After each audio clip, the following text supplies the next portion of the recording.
sehat dan dalam lindungan Allah Subhanahu wa Ta'ala. Bertemu lagi di ruang belajar KKG PAI Kecamatan Sragen bersama Ibu Devi dari SD Negeri Tangkil 1 Sragen.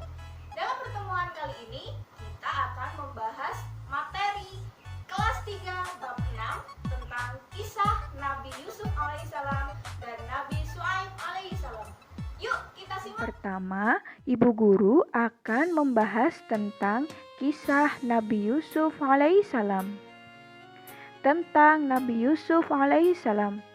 Nabi Yusuf alaihissalam adalah putra dari Nabi Yakub alaihissalam dan ibunya yang bernama Rahil. Nabi Yusuf alaihissalam mempunyai satu saudara seayah dan seibu yang bernama Bunyamin dan 10 saudara seayah lain ibu. Mimpi Nabi Yusuf alaihissalam.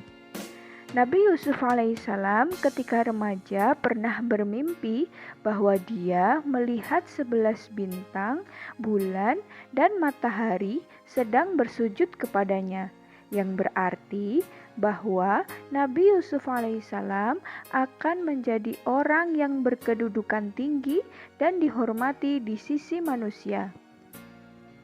Karena mimpinya tersebut, maka Nabi Yakub alaihissalam sangat menyayangi Nabi Yusuf. Namun, dengan perlakuan yang luar biasa tersebut menjadikan 10 saudara Nabi Yusuf yang lain menjadi iri, sehingga mereka merencanakan untuk menjauhkan Nabi Yusuf alaihissalam dari Nabi Yakub alaihissalam. Dan akhirnya Nabi Yusuf alaihissalam dibeli oleh Hitfirul Aziz untuk dipelihara dan sekaligus dijadikan anak bersama istrinya yang bernama Zulaika. Menafsirkan mimpi.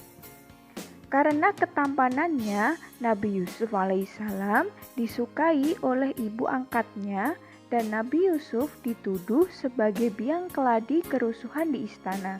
Hingga akhirnya Nabi Yusuf alaihissalam dipenjara. Ketika dipenjara, ia dapat menafsirkan atau mengartikan mimpi dari 2 temannya yang ada di penjara tersebut. Hingga akhirnya dengan sebab tersebut Nabi Yusuf alaihissalam dapat mengartikan mimpi dari raja, yakni raja melihat ada 7 ekor lembu yang gemuk dimakan oleh 7 ekor lembu yang kurus, dan ada 7 tangkai gandum yang hijau dan 7 tangkai gandum yang kering. Nabi Yusuf alaihissalam dapat mengartikan mimpi tersebut dan akhirnya Nabi Yusuf alaihissalam dikeluarkan dari penjara dan diangkat menjadi Menteri Urusan Pangan dan Pertanian. Dengan program dan usahanya, Nabi Yusuf alaihissalam berhasil mengatasi masalah pertanian dan pangan pada masa menghadapi sebelum kemarau panjang selama 7 tahun. Dengan keberhasilan tersebut, maka Nabi Yusuf alaihissalam diangkat menjadi raja di usia yang masih relatif muda. Nabi Yusuf diangkat sebagai wakil Raja Mesir. Kedudukan sebagai raja muda, Nabi Yusuf banyak menyelamatkan rakyatnya dari masa kemarau panjang selama 7 tahun. Bahkan di luar daerah Mesir pun dapat membeli bahan makanan dari negeri tersebut, termasuk keluarganya, yakni dari daerah Kan'an, tempat ayahnya tinggal. Dengan berbagai cara yang dilakukan oleh Yusuf, akhirnya dapat mengumpulkan keluarganya kembali, dan yang paling utama adalah ayahnya, yakni Nabi Yakub alaihissalam, dan adiknya yang sangat disayanginya, yakni Bunyamin. Nah, keteladanan apa sih yang bisa kita ambil dari kisah Nabi Yusuf? Yang pertama adalah tidak semua penderitaan itu adalah musibah dan bencana. Bisa jadi itu adalah sebuah rahmat. Yang kedua, memiliki kemurnian jiwa dan keteguhan hati seperti Nabi Yusuf. Dan yang ketiga, Nabi Yusuf memiliki sifat kesatria. Keempat, Nabi Yusuf berjiwa besar dan tidak pendendam. Yang kelima, Nabi Yusuf adalah orang yang cerdas, jujur, dan amanah. Pembahasan yang kedua mengenai kisah Nabi Syuaib alaihissalam. Tentang Nabi Syuaib alaihissalam. Nabi Syuaib alaihissalam merupakan salah satu dari 25 nabi yang wajib kita yakini. Beliau adalah nabi yang diutus untuk kaum Madian dan Aikah yang kini disebut Yordania. Nabi Syuaib alaihissalam hidup pada tahun 1500 sampai 1600 sebelum Masehi. Beliau diangkat menjadi nabi pada tahun 1550 sebelum Masehi. Ada yang mengatakan bahwa Nabi Syuaib alaihissalam adalah cicit dari Ibrahim alaihissalam dan merupakan mertua dari Nabi Musa alaihissalam.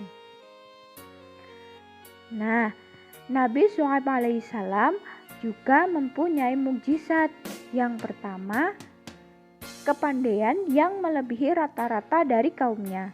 Dan yang kedua, beliau adalah Qatibul Anbiya atau ahli dalam pidato. Dan yang ketiga, sabar dalam menghadapi kaumnya. Kaum Madian. Kaum Madian sering membajak dan merampas serta berbuat kemaksiatan. Mereka juga merupakan para pedagang yang tidak jujur karena sering mengurangi timbangan dagangannya dan tak jarang mereka berbuat curang demi keuntungannya sendiri. Selama bertahun-tahun, Nabi Syuaib alaihissalam berdakwah dan mengajak kembali kepada Allah Subhanahu wa Ta'ala. Namun nyatanya kaumnya hanya sedikit yang mau bertobat dan mengikuti jalannya. Kebanyakan dari mereka justru menentang dan bahkan melawan dakwah dari Nabi Syuaib alaihissalam. Azab yang diberikan kepada kaum Madian. Berbeda dengan Nabi Muhammad SAW yang tidak membalas perlakuan kasar para umatnya, Nabi Syuaib alaihissalam berdoa kepada Allah Subhanahu wa Ta'ala agar kaumnya ditimpakan azab karena mereka berdurhaka. Allah Subhanahu wa Ta'ala kemudian memerintahkan Nabi Syuaib alaihissalam dan kaumnya yang taat untuk keluar dari kota. Lalu setelah beliau keluar dari kota, Allah Subhanahu wa Ta'ala menurunkan azab berupa cuaca yang sangat panas dan membuat sungai dan sumur kering, tanaman mati, susu binatang mengering, dan saat kaum kafir itu mulai kepanasan, mereka keluar dan mendapati ada awan gelap yang meneduhi mereka. Dan saat mereka sedang berteduh, kemudian Allah Subhanahu wa Ta'ala menurunkan petir dan gempa bumi yang membinasakan mereka semua. Azab yang diturunkan kepada kaum Madian hampir sama dengan azab yang ditimpakan kepada kaum Tsamud pada kisah Nabi Shaleh alaihissalam. Nah, hikmah apa yang bisa kita teladani dari kisah Nabi Syuaib alaihissalam? Ada beberapa hikmah ya. Yang pertama adalah 1. Menjaga persaudaraan, cinta kasih, kesadaran, keadilan, kejujuran, dan ketulusan. Yang kedua, kreatif dalam berdakwah. Dan yang ketiga, bersyukur atas nikmat yang diberikan Allah Subhanahu wa Ta'ala. Dan yang terakhir, tidak mendustakan kebenaran Allah Subhanahu wa Ta'ala. Yang bisa saya sampaikan semoga bermanfaat dan bisa menambah wawasan anak-anak sekalian. Kurang lebihnya Bu Devi mohon maaf.